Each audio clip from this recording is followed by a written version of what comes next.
How does working your whole life to retire broke sound? That's exactly what you're doing right now. Most people in this country are quietly relying on the UK state pension to save them when they pack up work. Nearly 60% of working Brits aren't paying enough into their pension. You work your whole life and you still retire poor enough to be forced to choose between heating and eating. Sound good? Chances are you've heard of the state pension, but do you know how it works and what it pays? And for almost everyone watching, that it isn't enough to live on. Most have no idea what's coming. I'm going to take you through what a pension is, how the state pension works and what it pays, the triple lock that you keep hearing about, auto-enrolment from your pay packet, and should you bother with any of it at all. Hi, I'm Matt. I worked in finance in London for 15 years and I hold the Chartered Financial Analyst qualification. Right. Vamos. A pension is simply a pot of money you live on when you retire. Think of it as a specific type of savings account that only you can access when you hit retirement. You can't touch it beforehand unless you take a ridiculous hit in penalties that the government imposes. There are workplace pensions and a state pension. The pension you build from your payslip is invested in the financial markets. The pension the state gives you is just a transfer of cash from people currently working to retirees. In other words, today's workers directly pay today's pensioners. The state pension, what most are banking on. This is the money the government pays once you hit the state pension age, soon to be 67, assuming you've paid national insurance for at least 35 years. There's no pot that the government sets up for you. When you hit this age, you don't get your money back like it's been sitting in some bank account. You're funded by whoever's working at that time.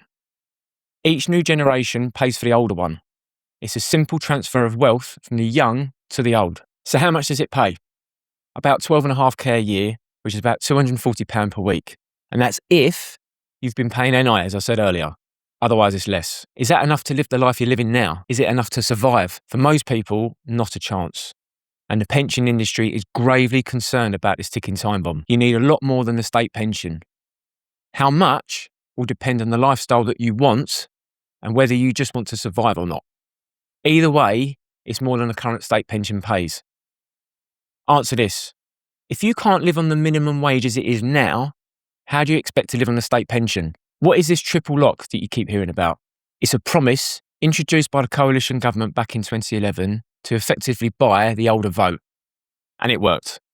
As inflation rises, that is, the cost of goods and services going up over time, the less you can afford to buy with a fixed amount of money that you receive each week. So the government said each year we will increase the state pension by the highest of the consumer price index, average wage growth, or 2.5%, ensuring that pensioners can continue to afford to live. In theory. The problem is that it's becoming increasingly unsustainable. It only works if there are enough workers paying their national insurance to cover everyone drawing down on it. If there are more workers than pensioners, all good. But we're living longer and there are fewer workers coming up behind us for every pensioner. Fewer people paying in, more people drawing out for longer. Unless they cut the amount the state pension pays, e.g. cancel the triple lock, or even reduce the state pension, which is political suicide, they can raise the state pension age and make you wait longer to claim it. Also politically sensitive, but more palatable, which is exactly why the state pension keeps creeping up. Hence, work until you drop. Since 2012, if you're an employee, you're automatically enrolled into a workplace pension. You don't have to do anything, it just happens, as if like magic. And honestly, it was a good idea. Millions who would have saved nothing are now saving something. It's one of those instances where the government thought it knew best. And to be honest, it did. They knew that if it was left up to us to opt in, most of us would never do it. So they forced it on us. Do you know what you're paying in? You put in 5% of a slice of your salary and your employer puts in 3%. Notice I said slice and not total salary. This slice is known as qualified earnings, which is between 6 and 50 grand a year. That bit below and anything above doesn't count. In other words, it's not on your whole salary. If you earn less than 50 grand a year, knock 6 grand off of that, and then that's the amount that you're paying 5% on. If you earn over 50k, the extra bit doesn't count. So you're only paying 5% on 44,000, which is 50,000 less 6. Basically, this means you're paying less into your pension than you think. So the actual percentage of your total gross salary is less than 8%. If you're on the UK median salary, which is about 40 grand a year, The total contribution amounts about £225 per month. Assuming a state pension is still going when you retire, but the triple lock has been scrapped, you need to double the state pension to match the current minimum wage. And let's say you can squeeze out another 20 years at retirement, and your money grows at 3% after inflation. That equates to an extra $190,000 needed in your workplace pension. The current median pot across all ages is $32,000. That's a massive shortfall.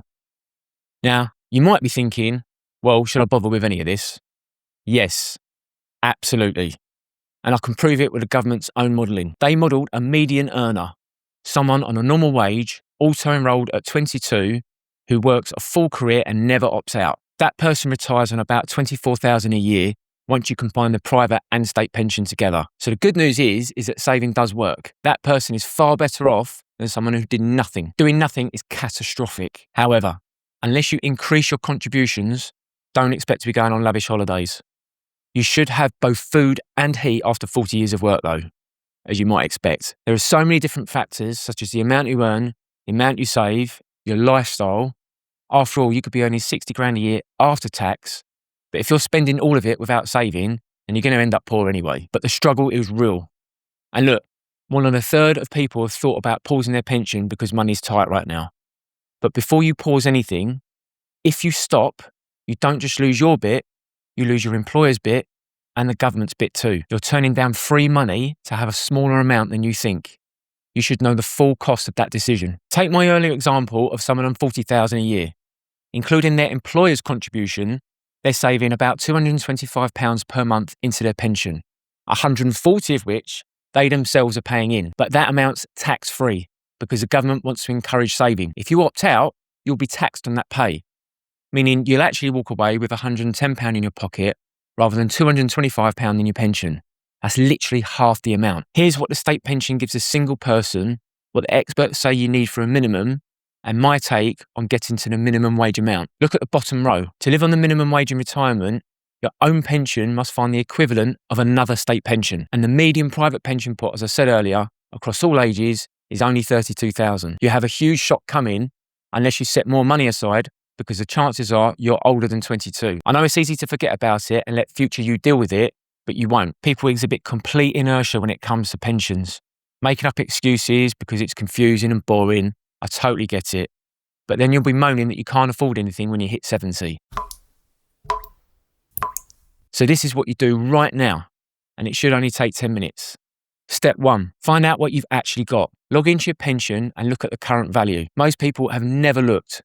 You can't fix a problem if you don't know how big it is. Ask HR to send you all the details if you need them. For example, who the pension provider is, what the scheme number is, your employee number and all that business. Call them up and get your login sorted. If you have multiple providers from different jobs, get in contact with PensionBee. I'll leave a link in the description. Step 2, set yourself a goal. Aim to build a private pension that at least matches your state pension. If your own pension can throw off the same amount, you've effectively doubled your retirement income to around 25 grand a year. Now that you might be able to live on. Or you can use a pension calculator. There are loads online. Just Google it and it will tell you how much extra per month you need to contribute to get your target pension amount. Don't ignore this. Actually do it. You'll feel much better after it's all sorted and you've got a plan in place. The state pension was never built to make you comfortable. It was built to prevent desperation. And sadly, if that's all you're going to be on, that's probably what you'll experience. There will always be bills. There will always be excuses. That's why it's best to contribute straight from your pay packet early on each month. An automatic bill, but a good one that will pay you back. If you're panicking, good. I've got through.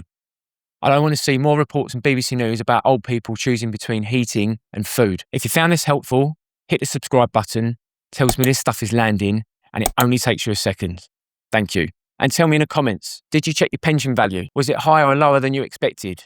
And have you started putting more in? Let me know. I'll see you in a bit.